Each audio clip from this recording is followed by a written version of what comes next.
Hi guys, so today we're going to take up the suggestion of one of our readers.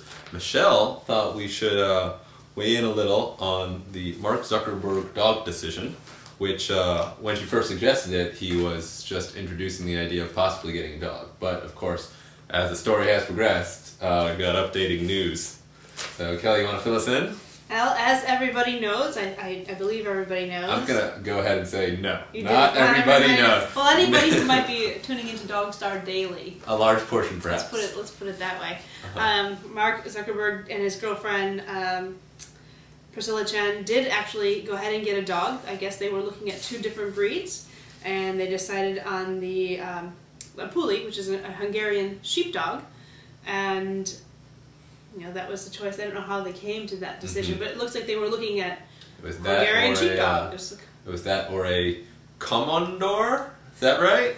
No, I originally called it a Pulis, so I can't be trusted about these names. But it sounds like a Puli. I think you said Pulis. A Pulis? Oh, that's even worse. It sounds like a Puli. Puli.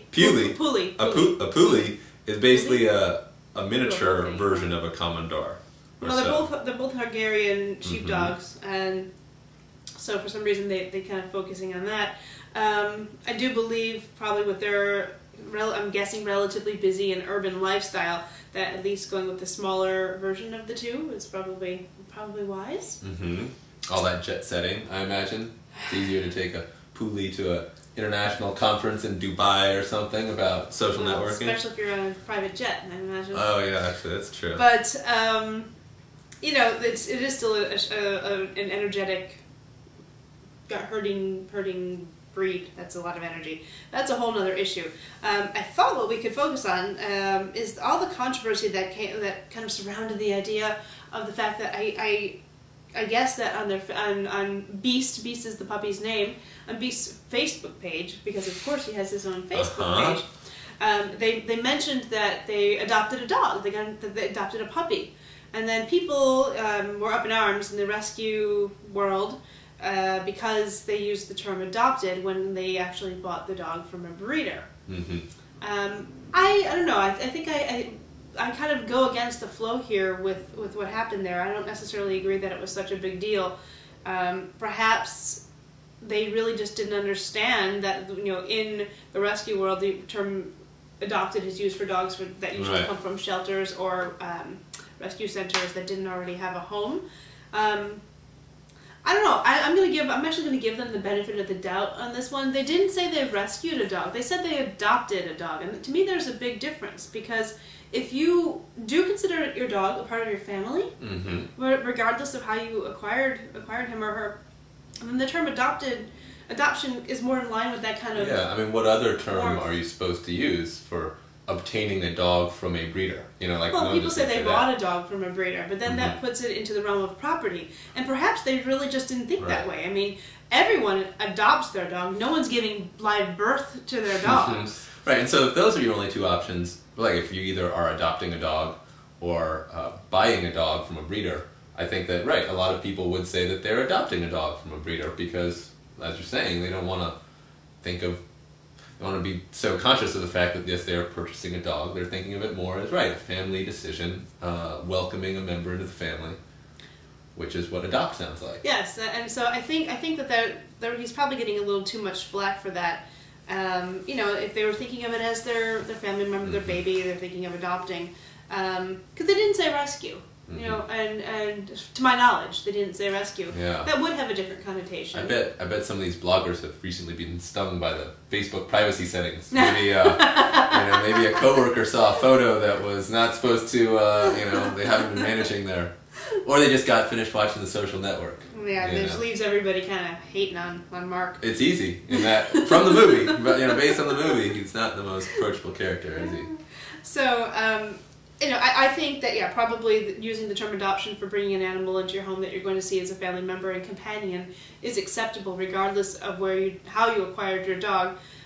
You could go ahead and then say, as some of these bloggers have said, that he's such a high-profile person, he had an opportunity to tell people about rescue, and certainly that conversation has come up either way, and no matter what he did, I'm sure there'd be somebody there to critique and criticize. But I actually don't have a problem with somebody taking time to research a breed and make a decision, and then hopefully find a reputable breeder to add to their household. It's a personal decision, and there are certainly plenty of lovely dogs out there that are in need of homes.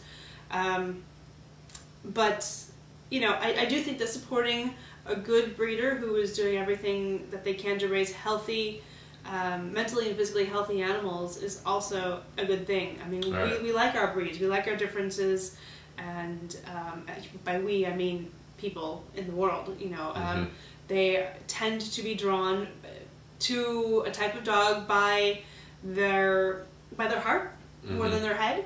And, you know, it's an emotional decision, it's a personal decision, and I don't personally have a problem with the fact that he went to a breeder and got a dog, and that he and his girlfriend then said that they were going to, you know, incorporate this animal into their household as a family member. Yeah, I definitely think, I think on one level, you could also make the argument that what Mark Zuckerberg does with his dog isn't really any of our, you know, business, right? Like, it's a personal decision. And then the other thing is, I think it'd be interesting to hear about, so yeah, he got a dog from a breeder.